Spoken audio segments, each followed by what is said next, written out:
फूंक से ये नहीं बुझेगा, पतन से बुझ जाएगा। मुझे लगता है आज काम करने वाले लोगों को इस परिवर्तन को स्वीकार करना चाहिए।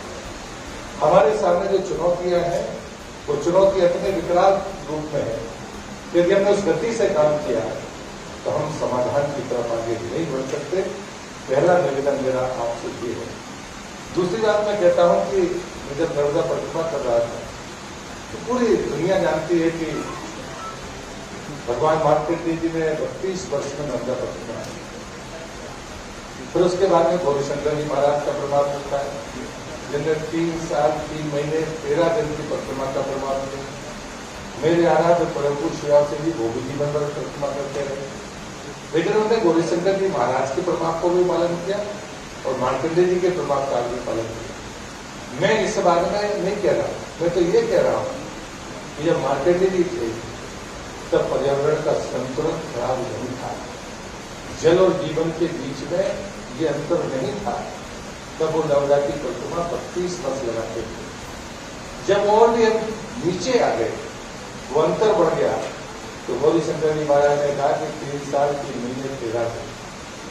लेकिन आज हम जब भीषण संकट में हैं तो हम 100 दिन को पार नहीं करना चाहते। जहां पर मुझे लगता है कि हमें मार्कंडेय जी से दुगना समय नदी के किनारे किसी व्यक्ति को देना चाहिए, वहां हम पल भर देकर अपनी जिम्मेदारी पूरी करना चाहते हैं। तो ऐसे बचने की कोशिश करिए, इस अहंकार से बाहर आइए तो अच्छा होगा। हम कभी बार परिश्रम की कहानियां भी पढ़ते हैं और उसमें कहते हैं कि हाथी को देखा किसी ने, पूंछ पकड़ ली किसी ने, सूंड पकड़ ली और अपना मन बना लिया।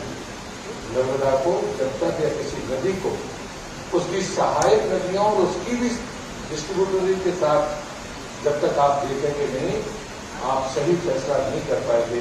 मेरी दूसरी विनती आपसे ये है। तीसरी बात मैं कहता हूं कि जब कभी हम नदियों के बारे में सोचते हैं, जिसको एक हिस्से को गोपाल जी ने छुआ है, कि हमें लगता है कि नदी का जो जल है वो सब एक सा ही है।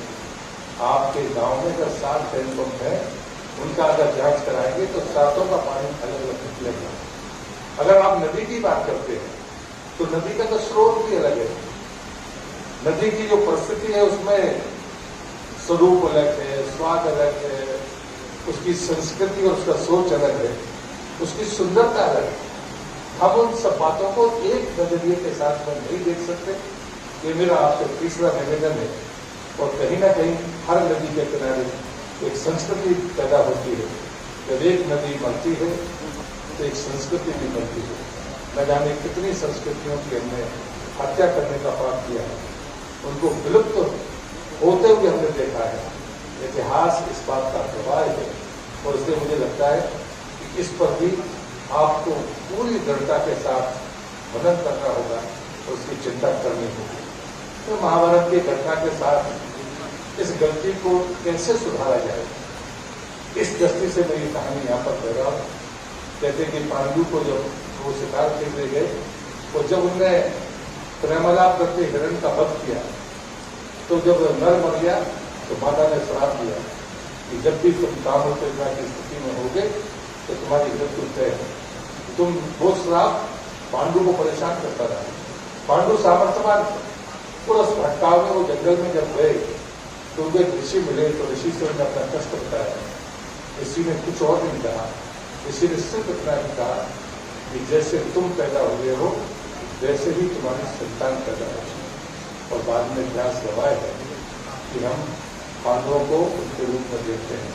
मैं आपसे विनती करता हूँ, गलती पुरखों ने की होगी लेकिन वो सुधरेगी वैसे ही जैसे हमारे पुरखों ने सुधारी है। हम विज्ञान के पैमानों से इन कमियों को दूर नहीं कर सकते, ऐसा मैं सोचता हूँ। मैं आखिरी में एक बात कहकर अपनी बात को समाप्त करूंगा। H.G. वेल्स, ये भी एक दार्शनिक थे जिन्होंने इतिहास लिखने का काम किया। दार्शनिक होने के बाद उन्होंने इतिहास लिखने का काम किया और उन्होंने कहा कि इतिहास में अशोक सबसे बुद्धिमान और श्रेष्ठ शासक है। और जब उनसे कारण पूछा गया तो उन्होंने कहा कि मैंने दुनिया भर के तमाम महापुरुषों की जीवनी को पढ़ा है, लेकिन मुझे अशोक से ज्यादा ताकतवर, अशोक से ज्यादा बुद्धिमान और अशोक से ज्यादा क्रांतिकारी को दूसरा व्यक्ति नहीं मिला। जो उनसे कारण पूछा गया कि आप उनमें क्या देखा, तो उन्होंने कहा कि अशोक को एक घटना ने पूरी तरह से बदल दिया और उसके बाद एक ऐसा महारथी जो अजय था, उसने कभी शस्त्र नहीं उठाए और जिसके लिए उसने युद्ध जीता उसके सामने घुटने फेंक कर क्षमा मांगी और अपने जीवन का रास्ता बदल दिया। मित्रों, हम हर दिन एक परिवर्तन को देखते हैं, वो सफलता के रूप में हो, असफलता के रूप में हो, लेकिन हम कभी भी अपने जीवन में उन परिवर्तनों को स्वीकार नहीं कर पा रहे। संकल्प एक बार होता है, जीवन में बार बार संकल्प नहीं होते। मेरे आराध्य परम कुशल कहते हैं संकल्प में विकल्प नहीं होता, और साथ में चेतावनी देते हैं कि संकल्प में अगर विकल्प हो गया तो महानतम कार्य रुक जाएंगे। ये महान कार्य हमारे लिए नहीं है, ये महान कार्य आने वाली पीढ़ी के प्रति हमारे अभिभावक की तरह होने वाली जिम्मेदारी को पूरा करने का संकल्प है। हम इससे मुंह नहीं बोल सकते, और इसलिए मुझे लगता है कि गलतियों को सुधारना। और इसलिए एक बार मेरे आराध्य परम शिवाजी ने मुझसे प्रश्न किया था, ये वो परिवर्तन का आकाश सिद्धांत क्या है, मूल सुधार या मूल सुधार? मैं चुप रहा था। बात हमने कहा था ये प्रश्न ही गलत है, दुर्भाग्य से इसलिए सावधान नहीं हुई। हमारे सामने जो प्रश्न प्रस्तुत होते हैं वही अधूरे हैं, आप उत्तर सही नहीं ढूंढ सकते। जो वो परिवर्तन का आकाश सिद्धांत है, मूल सुधार और फूल सुधार। फूल सुधार के लिए हम कोशिश कर रहे हैं, लेकिन मूल सुधार के लिए पीढ़ियों को खपाना होगा। बिना संस्कार के वो पीढ़ियां आने वाले समय तक काम नहीं करेंगी। अगर कोई गलती हमसे हुई है तो वो भी हमारी पहली जो पीढ़ियां नहीं है उनसे भूलें हुई होंगी, उन भूलों को सुधारने का हम काम करें। और जो मूल था, चाहे हम मार्केट जी को माने या हमारी सनातन परंपरा को माने, उस मूल के साथ जीने की आदत डालिए तो जल और जीवन के बीच का ये अंतर जरूर पड़ जाएगा, शायद हमारी आंखों के सामने भी पड़ सकता है। मैं ही शुभकामना के साथ आज उन्हीं के चरणों में विनम्र श्रद्धांजलि अर्पित करके ये कहूँगा कि आपने विचार किया था, आपने स्मृतियां अशेष करने का संकल्प लेकर आप चले गए।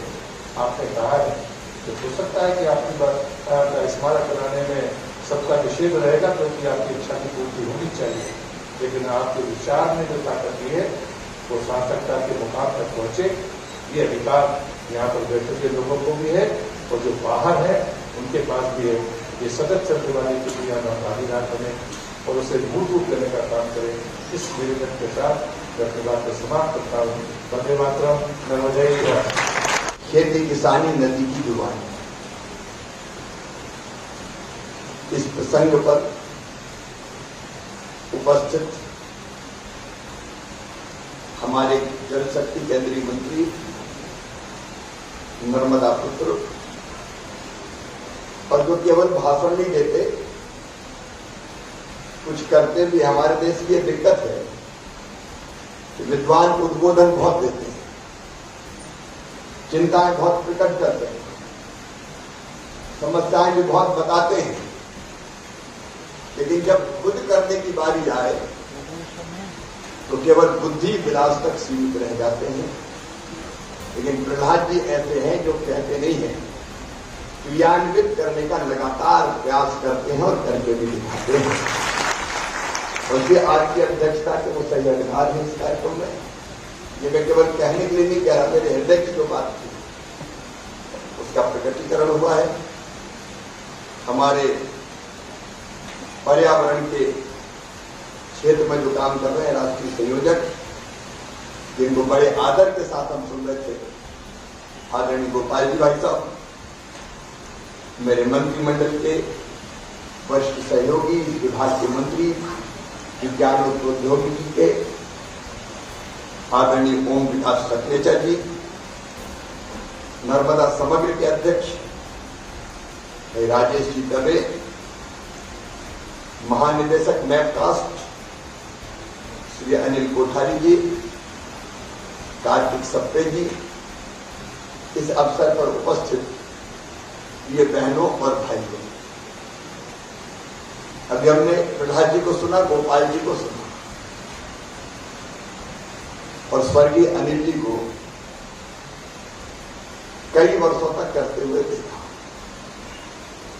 अपने लिए तो सब कीट पतंगे भी जीते हैं, पशु पक्षी भी जीते हैं। अपने लिए जिए तो क्या जिए।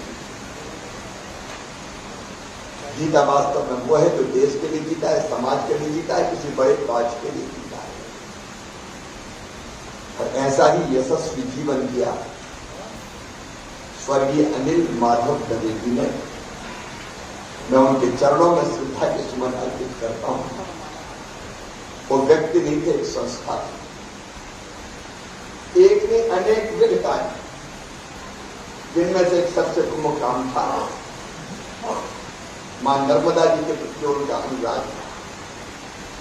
लगातार उन्होंने परिक्रमा की, हवाई मार्ग से भी परिक्रमा की, रात से भी नर्मदा जी में अमरकंटक से लेकर भड़ोच तक, खंबात की खाड़ी तक गए।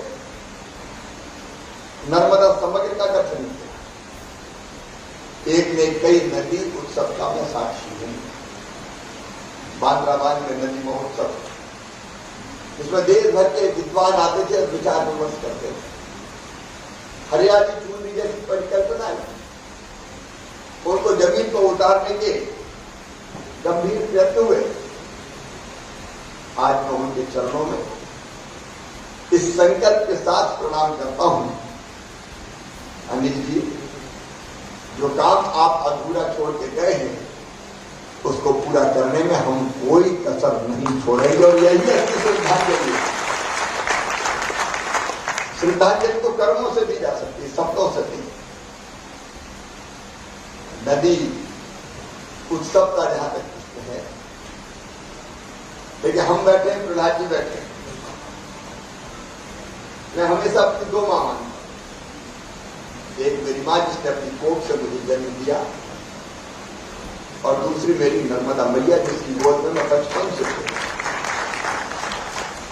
एक ने अनेक बार तैर के एक किनारे से दूसरे किनारे हम पार करते थे। गर्मी की दोपहरी हमारी पूरी नर्मदा जी की गोद में कटती थी। उसी में छुआ छुआ खेलते थे, एक दूसरे को छूने की कोशिश करते थे। गहरा पानी होता था तो कौन मट्टी निकाल के लाता है जल्दी तक, हम डाई लगाते थे।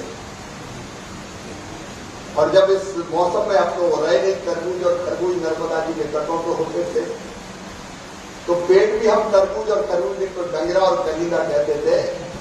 और लंबी शानदार ककड़ी आती थी, कई बार वही खा के भर लेते।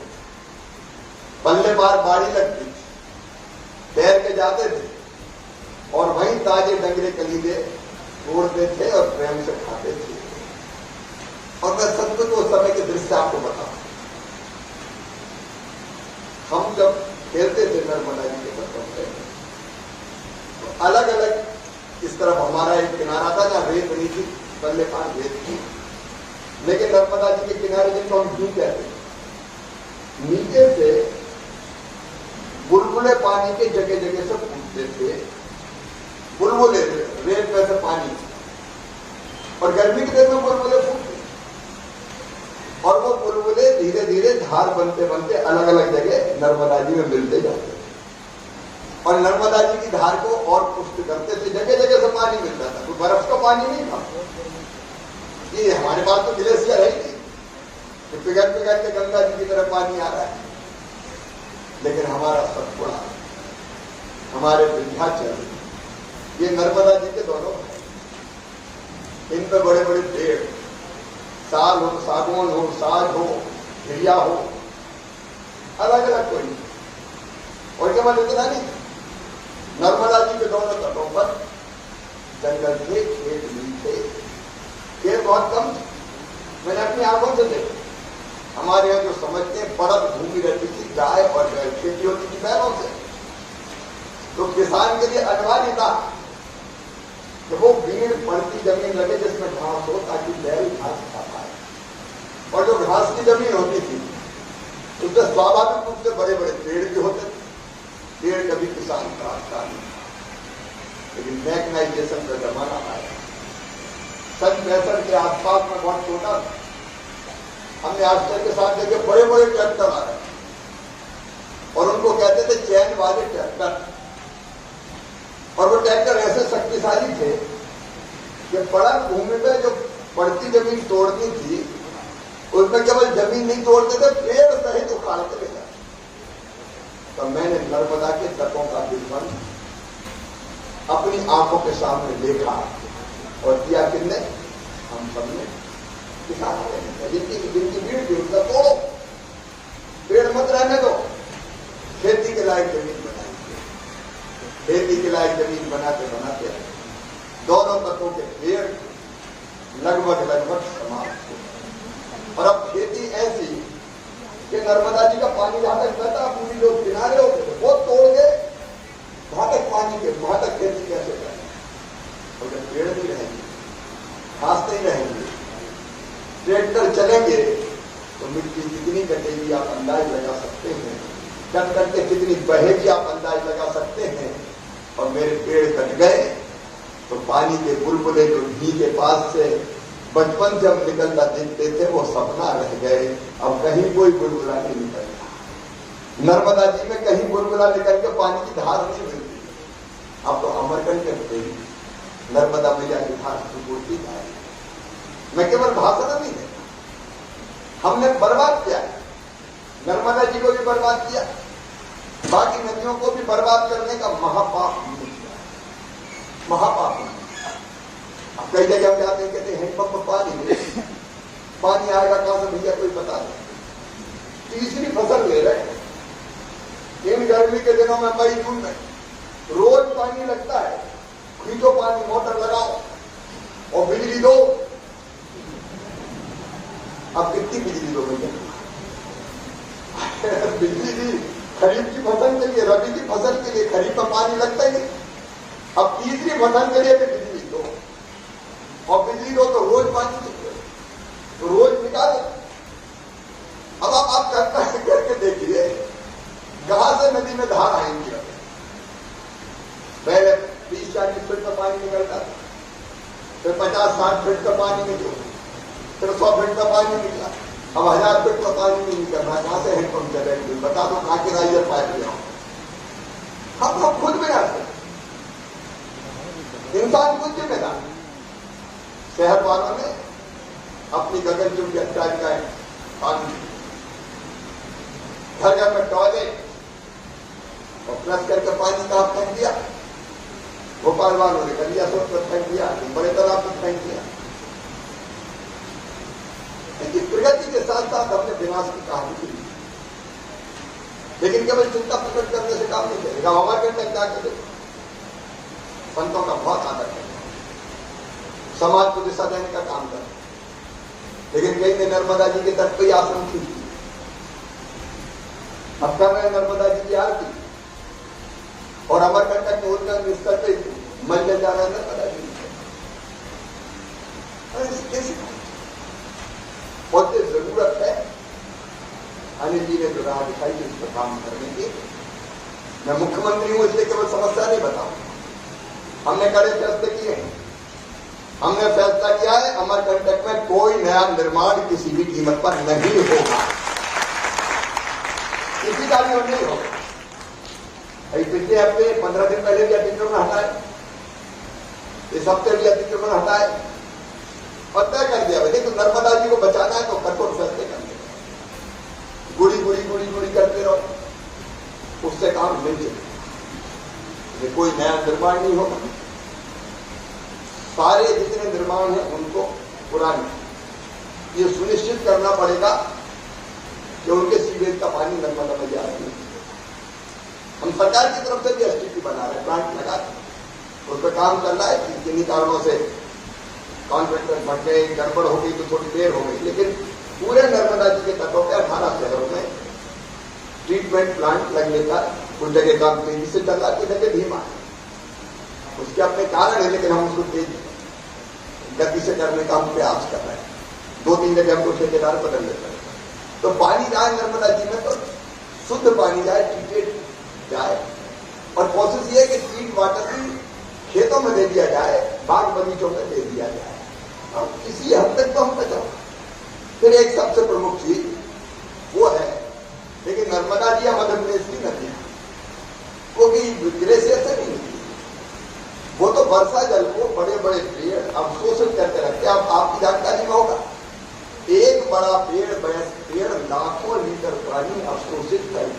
देता है बरसात का, और बाद में जब पानी बरसात का खत्म हो जाता है, गर्मी में जरूरत पड़ती तो बूंद बूंद करके उस पेड़ की जगह पानी को छोड़ती है ताकि आसपास की माटी में नमी रहे, और वही पानी बूंद बूंद पानी अलग अलग धार बन के नदी के रूप में परिवर्तित होता है। साल के वृक्षों से नर्मदा मैया की उनकी जड़ों से घोर घने जंगलों ने तो नर्मदा मैया की धार को पुष्ट किया। अब उस धार को बचा रखना है तो हमको पेड़ दोनों तटों पर लगाने पड़ेंगे। शिवराज भाषण देने से कुछ नहीं होने वाला, पेड़ लगाने पड़ेंगे। मैंने पेड़ लगाने क्यों नहीं, मुझे लगा कि तू रोज भाषण दे पेड़ लगाओ क्या लगाएंगे, लेकिन जिस दिन तू रोज पेड़ लगाते हुए दिखेगा तो लोग कहेंगे कि इसकी बात में दम है, हम भी पेड़ नहीं तो पहुंचे कुशल पहुंचे भाषण दिया नेताजी ने, हम निकल लिए, तो उससे काम नहीं चलेगा। और फिर पेड़ मैंने अपने संस्कार में स्वभाव में शामिल कर लिए, और मैं आपसे भी अपील करता हूं, अच्छा और कुछ मत कम से कम जन्मदिन पे पेड़ तो लगा सकते हो। इससे बेहतर क्या होगा कि जन्मदिन के दिन आप पेड़ रोको, मतलब जीवन रोको। केवल पेड़ के लिए नहीं, ऑक्सीजन का इंतजाम करके अपने लिए भी रोको। मैरिज एनिवर्सरी का शादी की वर्षगांठ, पति पत्नी दोनों लगाए, कितना आनंद होगा बताइए। आप कुछ योगदान कर रहे हैं दुनिया। बेटा बेटी की वर्षगांठ, जन्मदिन आया, वर्षगांठ की जन्मदिन, हम पेड़ लगा के नहीं बना सकते। और माता पिताजी की पुण्य स्मृति में तो हम पेड़ नहीं लगा सकते। साल में 4 ही अवसर अगर हो गए तो कितने पेड़ लगेंगे आप कल्पना करो। मैं रोज की बात नहीं करता, प्रैक्टिकली रोज नहीं लगा सकते लोग, जिंदगी इतनी व्यस्त है, काम इतने, रोज मत लगाओ, पेड़ लगाओ। हम ये संकल्प है कि हम पेड़ लगाएं, पेड़ लगाएंगे तो हम धरती बचाने का काम करेंगे। दूसरे मेरी आपसे एक और प्रार्थना है कि हम जो पेड़ लगाएं, क्या हम ये संकल्प ले सकते हैं कि हम खुद उन पेड़ को अपने घर में लगाएं। छोटी सी नर्सरी मैं भी आप क्या कर रहा हूं, अपने खेत में नर्सरी बनाओ।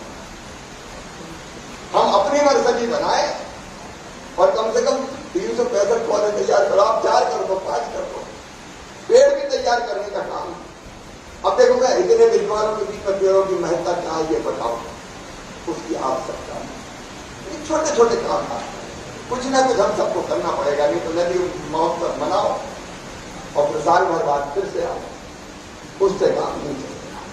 तो जो छोटे छोटे काम हम कर सकते हैं वो काम हम अपने आप से शुरू करें, हम कम से कम इतना तो करेंगे। इसके बाद हम एक वीडियो हमें जीने शुरू कीजिए, हरियाली चुनरी की नर्मदा जी के तटों पर हम कोशिश कर रहे हैं कि किसान फलों की खेती शुरू करें। और अभी जब मैं यहां आया थोड़ा विलंब हो गया, इसलिए कि प्राकृतिक खेती का प्रशिक्षण आज 17 जिलों में प्रारंभ हुआ। अब आपने जो कहा खेती किसानी गतिविधि की बात, तो खेती किसानी की बात है तो खेती जरूर हो, लेकिन प्राकृतिक खेती को, प्राकृतिक खेती को आदरणीय गोपाल जी केमिकल फर्टिलाइजर के विस्तार से बात कर रहे हैं। कितना केमिकल हम यूज करते हैं। सचमुच में आज जो बीमारियां हो रही है उनमें कई बीमारियों का कारण ये केमिकल फर्टिलाइजर और कीटनाशक है, जो अन्न के जरिए या फल सब्जियों के जरिए हमारे शरीर में जाता है। ये बहुत आसान बात है, हम सब समझते हैं उनके दुष्प्रभाव क्या है। तो हमारी कोशिश है कि नर्मदा मैया के तटों पर हम प्राकृतिक खेती को प्रोत्साहित करने का काम करें। ये 1 साल में नहीं, ये पूरी खेती में नहीं होगा। इसलिए मैं अपील कर रहा हूं कि मुझे भाई बहन सुन रहे हैं कि आप कम से कम नर्मदा जी के तटों पर, आपके पास 5 एकड़ जमीन, आधे एकड़ में करो जी, शुरुआत कम से शुरू करो, क्योंकि कोई भी जब तक सफल प्रयोग हो जाए तो सब में थोड़ी कर देंगे। और तो मैंने भी तय किया है कि मैं 5 एकड़ जमीन में प्राकृतिक खेती ही करूंगा। मैं अपने आप से साइज हम प्राकृतिक खेती करेंगे, उस पर मैं लंबा भाषण नहीं दे रहा, क्योंकि प्राकृतिक खेती ही एकमात्र उपाय है और उसका उत्पादन कम नहीं होता, लागत बहुत कम होती है, क्योंकि आपको केमिकल फर्टिलाइजर कीटनाशक डालने की, जो किसान के ढेर कितने गेहूं के इतना गेहूं हुआ, जब वो कर्जा चुकाता तो पता चला सारा साफ बैंक ही रह गया। ये स्थिति बनती और इससे प्राकृतिक खेती को व्यापक पैमाने पर हम विचारित कर रहे हैं। आज से अभियान ट्रेनर्स की ट्रेनिंग का शुरू हुआ, हर ब्लॉक में हम 5 लोग ट्रेंड करके छोड़ेंगे जो प्राकृतिक खेती किसान को सिखाएंगे और मदद करेंगे। जीवामृत, धनजीवामृत, बीजामृत वो बनाएंगे। और एक तय किया कि मध्य प्रदेश में जो किसान प्राकृतिक खेती के लिए गाय खरीदेगा, क्योंकि प्राकृतिक खेती के लिए गाय जरूरी है, और एक गाय का गोमूत्र और गोबर 30 एकड़ जमीन में प्राकृतिक खेती करने के काम आ सकता है। और इसलिए हमने तय किया है कि जो रजिस्ट्रेशन करवा के प्राकृतिक खेती करने के लिए गाय खरीदेगा, उस किसान को हम 900 रुपया महीना अतिरिक्त देंगे गाय के जो बाकी व्यय होते हैं उसके लिए, ताकि प्रैक्टिकली हम प्राकृतिक खेती को प्रोत्साहित करने का काम कर सकें।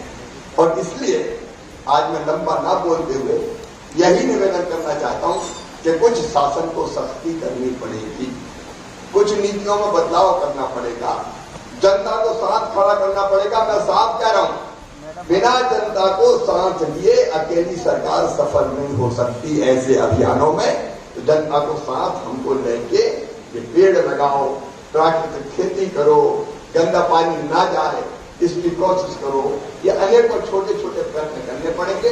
तो कुछ शक्ति, कुछ जनजागरण, कुछ साथ, पेड़ लगाओ, प्राकृतिक खेती करो, और इन उपायों से ही हमारी नदी बचेंगी, फिर से पुनर्जीवित होंगी।